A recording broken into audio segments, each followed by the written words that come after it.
पराजयो वा मृत्युर्वा श्रेयान् मृत्युर्न निर्जयः विजितारयो हयेते शास्त्रोपसर्गा मृतोपमाः।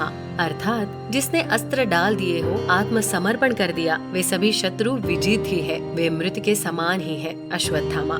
महाभारत में द्रोण पुत्र अश्वत्थामा एक ऐसा योद्धा था जो अकेले के ही दम पर संपूर्ण युद्ध लड़ने की क्षमता रखता था। कौरव की सेना में एक से एक योद्धा थे। पांडवों की सेना हर लिहाज से कौरव की सेना से कमजोर थी, लेकिन फिर भी कौरव हार गए। महाभारत युद्ध के बाद जीवित बचे 18 योद्धाओं में से एक अश्वत्थामा भी थे। अश्वत्थामा को संपूर्ण महाभारत के युद्ध में कोई हरा नहीं सका था। वे आज भी अपराजित और अमर है। आओ जानते हैं अश्वत्थामा के जीवन से जुड़े ऐसे 10 रहस्य जिसको हर कोई जानना चाहता है, और अंत में ऐसा रहस्य जो अभी तक कोई नहीं जान पाया। क्या है वो रहस्य, जानेंगे आज के वीडियो में। तो वीडियो में अंत तक बने रहे और चैनल को सब्सक्राइब कर लाइक भी जरूर कर दे और नीचे दिए घंटे के बटन को दबाना ना भूले। पहला रहस्य, बदल गया द्रोण का जीवन। अश्वत्थामा के जन्म के बाद द्रोण की आर्थिक स्थिति गिरती गई। घर में कुछ भी खाने को नहीं बचा, विपन्नता आ गई। इस विपन्नता को दूर करने के लिए द्रोण परशुराम जी से विद्या प्राप्त करने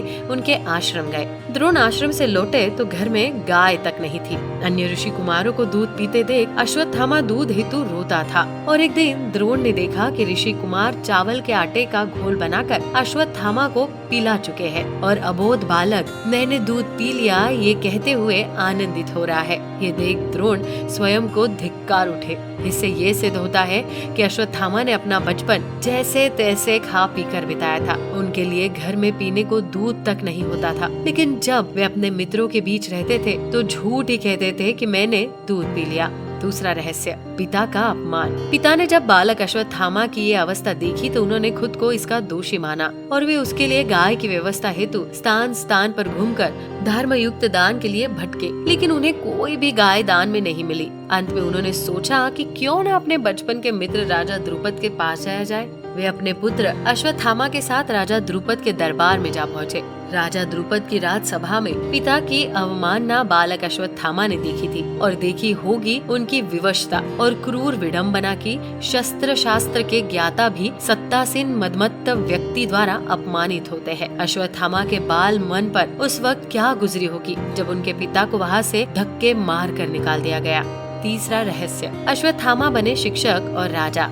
अश्वत्थामा को लेकर द्रोण पांचाल राज्य से कुरु राज्य में हस्तिनापुर आ गए और वहाँ वे कुरु कुमारों को धनुष बाण की शिक्षा देने लगे। वहाँ पर वे कृप शास्त्र की शिक्षा देते थे। अश्वत्थामा भी पिता के इस कार्य में मदद करने लगे। वे भी कुरुओं को बाण विद्या सिखाते थे। बाद में द्रोण कौरवों के आचार्य बन गए। उन्होंने दुर्योधन सहित अर्जुन आदि को शिक्षा दी। आचार्य के प्रति उदारता दिखाते हुए पांडवों ने गुरुदक्षिणा में उनको द्रुपद का राज्य छीन कर दे दिया। बाद में द्रोण ने आधा राज्य द्रुपद को लौटा दिया और आधे का उन्होंने अश्वत्थामा को दे दिया। उत्तर पांचाल का आधा राज्य लेकर अश्वत्थामा वहाँ के राजा बन गए और उन्होंने अपने राज्य की राजधानी अहिच्छल को बनाया। अब द्रोण भारत के सबसे श्रेष्ठ आचार्य थे। कुरु राज्य में उन्हें भीष्म, धृतराष्ट्र, विदुर आदि से पूर्ण सम्मान प्राप्त था, अतः अभावों के दिन विदा हो गए थे। चौथा रहस्य, संपूर्ण विद्याओं में पारंगत अश्वत्थामा जीवन के संघर्ष की आग में तपकर सोना बना था। महान पिता द्रोणाचार्य से उन्होंने धनुर्वेद का ज्ञान प्राप्त किया था। द्रोण ने अश्वत्थामा को धनुर्वेद के सारे रहस्य बता दिए थे। सारे दिव्यास्त्र, अग्नेय, वरुणास्त्र, पर्जन्यास्त्र, वायव्यास्त्र, ब्रह्मास्त्र, नारायणास्त्र, ब्रह्मशीर आदि सभी उसने सिद्ध कर लिए थे। वो भी द्रोण, भीष्म, परशुराम की कोटि का धनुर्धार बन गया था। कृप, अर्जुन व कर्ण भी उससे अधिक श्रेष्ठ नहीं थे। नारायणास्त्र एक ऐसा अस्त्र था जिसका ज्ञान द्रोण के अलावा महाभारत के अन्य किसी योद्धा को नहीं था। ये बहुत ही भयंकर अस्त्र था। अश्वत्थामा के ब्रह्म तेज, वीरता, धैर्य, तितिक्षा, शस्त्र ज्ञान, नीति ज्ञान, बुद्धिमत्ता के विषय में किसी को संदेह नहीं था। दोनों पक्षों के महारथी उसकी शक्ति से परिचित थे। महाभारत काल के सभी प्रमुख व्यक्ति अश्वत्थामा के बल, बुद्धि व शील के प्रशंसक थे। भीष्म जी रथियों व अतिरथियों की गणना करते करते हुए राजा दुर्योधन से अश्वत्थामा के बारे में उनकी प्रशंसा करते हैं, किंतु वे अश्वत्थामा के दुर्गुण भी बताते हैं। उनके जैसा निर्भीक योद्धा कौरव पक्ष में और कोई नहीं था। 5वां रहस्य, अश्वत्थामा का भय। जब राक्षसों की सेना ने घटोत्कच के नेतृत्व में भयानक आक्रमण किया तो सभी कौरव वीर भाग खड़े। तब अकेले ही अश्वत्थामा वहाँ अड़े रहे। उन्होंने घटोत्कच के पुत्र अंजन पर्वा को मार डाला। साथ ही उन्होंने पांडवों की एक अक्षोहिणी सेना को भी मार डाला और घटोत्कच को घायल कर दिया।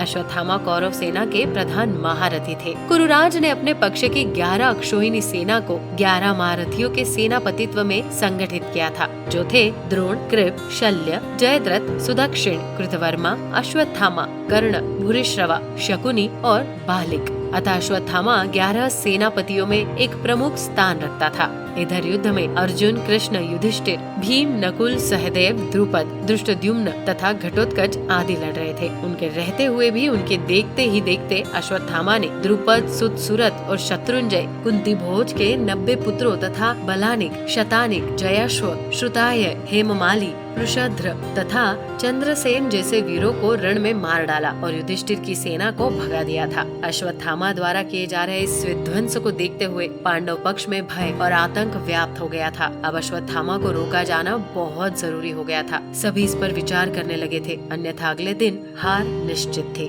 तो दर्शकों, कैसे लगी आपको ये जानकारी हमें कमेंट कर जरूर बताएं। साथ ही यदि आपको ये वीडियो पसंद आई हो तो वीडियो को लाइक कर चैनल को सब्सक्राइब जरूर कर दे। वीडियो में अंत तक बने रहने के लिए आपका धन्यवाद।